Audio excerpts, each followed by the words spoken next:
क्या आप भी 2025 में टीचर बनना चाहते हो? तो आपके लिए केवीएस की वैकेंसीज आने वाली है, लेकिन अगर आपको सिलेक्शन लेना है तो आपको इसका पूरा सिलेबस पता होना चाहिए। तो आज की वीडियो में हम डिस्कस करेंगे कि पीआरटी का ऑफिशियल सिलेबस क्या है जो कि आपका केवीएस में पूछा जाता है। Hello guys, welcome back to my YouTube channel EN learner. सही आप सब अच्छे होंगे। तो चलिए गाइस, आज की बेहतरीन वीडियो को स्टार्ट करेंगे, जिसमें आज हम डिस्कस करने वाले हैं कि आपका पीआरटी में केवीएस 2025 का सिलेबस क्या रहने वाला है। क्योंकि सिलेबस आपका यही रहेगा। क्यों रहेगा ये सिलेबस? क्योंकि कुछ ही समय पहले आपका केवीएस ने अपना सिलेबस चेंज किया था, तो इस बार आपका यही सिलेबस रहने वाला है। तो चलिए डिस्कस करेंगे क्या आपसे पूछा जाता है। बहुत ही इजी तरीके से मैं आपको बताऊंगी ताकि आपका सिलेक्शन हो सके। क्योंकि बिना सिलेबस के पढ़ रहे हो तो इसका मतलब तैयारी कर ही नहीं रहे, सिर्फ टाइम पास चल रहा है। तो अब आपको अपनी तैयारी करनी है। ये रहा आपका सिलेबस, इसे समझते हैं कैसा आएगा क्या आएगा। चलिए, आप में से कोई नया हो तो चैनल को सब्सक्राइब कर लेना, क्योंकि यहाँ पर आपको जो बैचेस दिए जाते हैं, जो भी टेस्ट दिए जाते हैं, वो सब कुछ फ्री है। यहाँ पर कोई भी पेड कोर्स नहीं बेचा जाता। तो आप जाइए, उन सभी को देखिए, आपका सिलेक्शन को निश्चित कीजिए। तो चलिए स्टार्ट करेंगे आज की वीडियो को। और ये वीडियो उन दोस्तों के साथ शेयर कर देना जो भी केवीएस में टीचर बनना चाहते हैं। तो अगर हम बात करें आपका केवीएस 2025 का सिलेबस, तो इसमें आपका कुछ सेशन में डिवाइड होके पेपर आता है। आपको यहाँ पर 4 session, part A, part B, part C और पार्ट डी, ठीक है। 1 2 3 4 4 पार्ट में आपका ये सिलेबस डिवाइड है। चलिए सबसे पहले जानते हैं पार्ट ए। पार्ट ए में आपका आता है 20 नंबर का, ठीक है जी। पार्ट ए में आता है आपका 20 नंबर का। क्या आएगा? आपका हिंदी और इंग्लिश, मतलब ये आता है आपका लैंग्वेज वाला पोर्शन।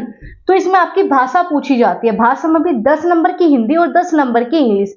अगर आपको ये 10 नंबर की हिंदी करनी है, मैंने पूरा ग्रामर का एक कोर्स कराया, हिंदी प्रथम बैच के नाम से आपको मिल जाएगा। वो कोर्स बिल्कुल जीरो से है। मैंने उसमें हिंदी ग्रामर के सारे इंपॉर्टेंट कॉन्सेप्ट समझाए और बिल्कुल फ्री है। वो बैच बिल्कुल फ्री है, तो 10 नंबर आपके वहां से पक्के हो जाएंगे। तो मैंने आपको हिंदी वहां पर कराई हुई है। तो 20 नंबर आपकी आती है लैंग्वेज। और ये ऐसा इंपॉर्टेंट पार्ट है जिससे कि आप अपने अच्छा स्कोर कर सकते हो, क्योंकि लैंग्वेज इजी होती है करनी। क्यों? क्योंकि इसका सिलेबस लिमिटेड होता है, हमें पता यही चीजें पूछी जाएगी।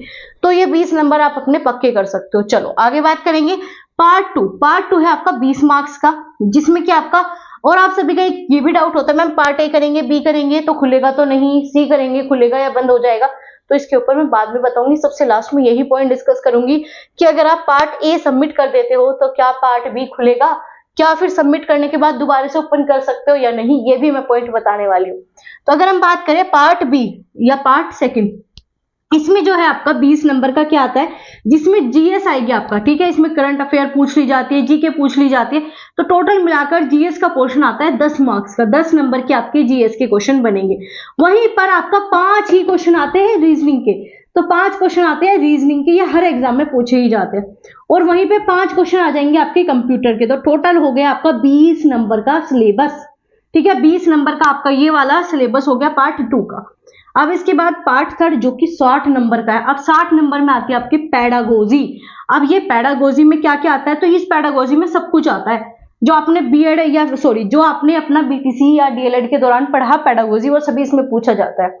और पैडागोजी के लिए हमारा एक स्पेशल बैच भी आप वो देख सकते हो, बिल्कुल फ्री है। उसमें मैंने बहुत डीप में आपके कॉन्सेप्ट समझाए हुए हैं, तो वो आपको बहुत ज्यादा हेल्प करेगा। तो 60 नंबर की पैडागोजी आती है। इसके बाद आपका पार्ट 4 जो कि आपका आता है 80 नंबर का। अब 80 नंबर में आता है आपका सब्जेक्ट स्पेसिफिक, मतलब आपका सब्जेक्ट। अब आपको सब्जेक्ट क्या क्या जो आपने अपने बीटीसी में पढ़े, क्योंकि बीटीसी एक सब्जेक्ट का होता ही नहीं, उसमें आपने बहुत सारी चीजें पढ़ी। क्या क्या पढ़ा है उसमें? आपने हिंदी पढ़ी है, इंग्लिश पढ़ी है, ईवीएस पढ़ा है और मैथ पढ़ा है। मतलब जो आप कहीं ना कहीं सीटेट से जुड़ी हुई चीजें पढ़ रहे थे, वही आपकी यहाँ पर आई थी।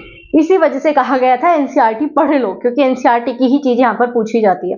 तो अगर हम बात करें, आपका 80 मार्क्स का आता है, तो 20 नंबर की आपके अगेन यहाँ पर आएगी हिंदी, 20 नंबर की इंग्लिश और आपका ईवीएस 20 नंबर का, और मैथ आपका 20 नंबर का। तो अगेन ये आपको बैचेज में क्लासेस मिल जाएगी।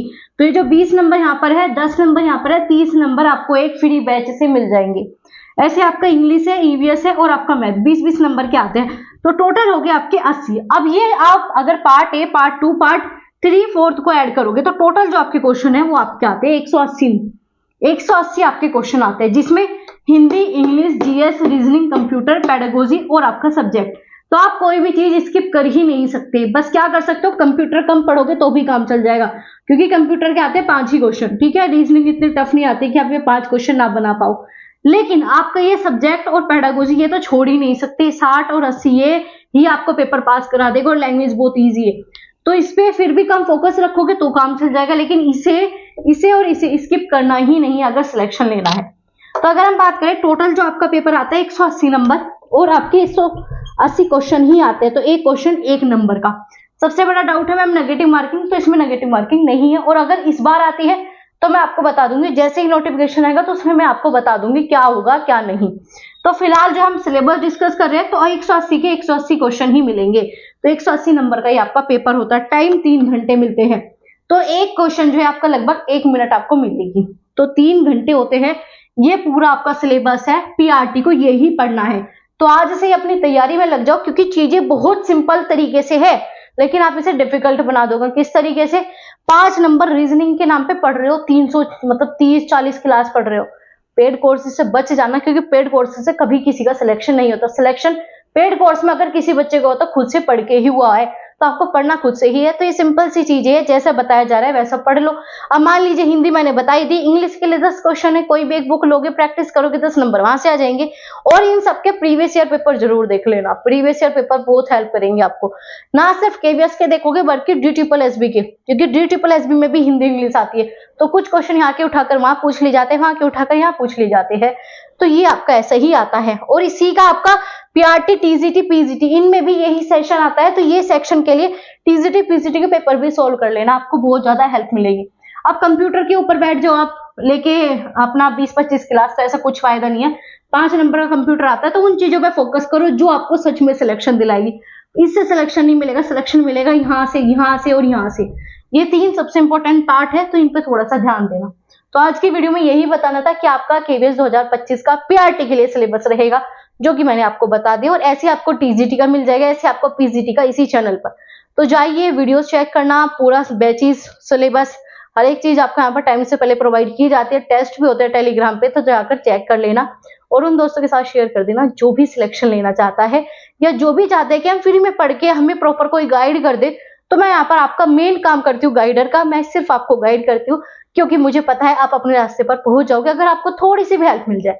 तो हेल्प कहीं ना कहीं मैं देने का ट्राई करती हूँ, और आपको शायद हेल्प मिलती भी है। अगर हेल्प मिली है तो लाइक कर देना, सेशन को शेयर कर देना, और नए हो तो चैनल को सब्सक्राइब जरूर कर लेना।